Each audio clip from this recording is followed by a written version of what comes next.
හැමෝටම සුබ දවසක්. සොයමිත් සකෝ මගේ YouTube channel එකට සාදරයෙන් පිළිගන්නවා. අද වීඩියෝනොත් මට ගෙන ඒමට සිදුව ඇත්තේ මෙම සතියේ සිදු වූ කනගාටුදායක පුවතක්. මහනුවර තැන්නේ කුඹුර ප්‍රදේශයේ පදිංචි පාසල් සිසුන් දෙදෙනෙකු පෙරේදා අතුරුදන් වුණා. මෙලෙස අතුරුදන්ව ඇත්තේ නවය ශ්‍රේණියේ ඉගෙනුම ලබමින් සිටි රවිචන්ද්‍රන් ජගදීස් සහ අට ශ්‍රේණියේ ඉගෙනුම ලබමින් සිටි මිලාන් නම් සිසුන් දෙදෙනෙක්. මොවුන් දෙදෙනා සුරතල් මසුන් මිලදී ගැනීමට යන බව පවසා නිවසින් පිටව ගොස් ඇති අතර ප්‍රදේශවාසීන් කිහිප දෙනෙකු දැක තිබුණේ ඔවුන් තැන්නේ කුඹුර පාලම යට මහවැලි ගඟේ ගල්තලාව මත ඇවිදිමින් සිටි බවයි. මාළු අල්ලලා මං ඉතින් අංකල් වෙලාව කියන්නකෝ කිව්වා. එහෙම ඔයගොල්ලෝ තනියම ඉඳාවේ කාගෙත් එක්ක දාවේ අම්මා තාත්තා ආවද? එච්චරයි. ඔතන අංකල් අපිට කියන්න පුළුවන්. අපි මේ ගමේ කිව්වා. ඔය දැක්කේ මෙයාවද?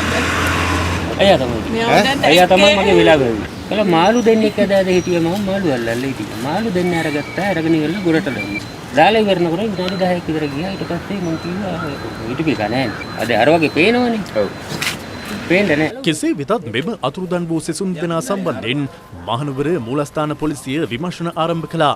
ඒ අනුව මෙලෙස අතුරුදන් වූ රවිචන්ද්‍රන් ජගදීස් නම් සිසුවාගේ මලසිරුර ඔවුන් අවසානයට දුටු බව කියන ස්ථානයේ සිට කිලෝමීටර් 4ක් පමණ දුරින් හමු වූ බවයි පොලිසිය සඳහන් කළේ. කෙසේ වෙතත් අතුරුදන් වූ අනෙක් සිසුවා පිළිබඳව ඔඩුවාවක් මෙතෙක් හමු වී නැහැ. පීනන්න වගේම ජීවිත රක්ෂාව ගැන ඉගෙන ගන්න කැමති අයට පුළුවන් මගේ වීඩියෝ නරඹා ඉගෙන ගන්න උත්සාහ කරන්න. තව දෙයක් තමයි මගේ අදහසක් තියෙනවා අස්වැසුම තියෙන වගේම අඩු ආදායම් ලාභී ළමයින්ට නොමිලේ උගන්වන්න. හැබැයි පෝල් ෆී එකන ගිය ගන්න ඕනේ.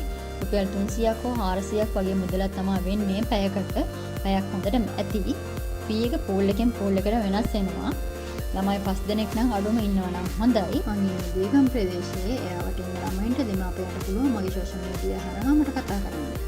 මගේ තවත් අදහසක් තමයි වයස් භේදකින් තොරව නොමිලේ වැඩමුළු පැවැත්වීම.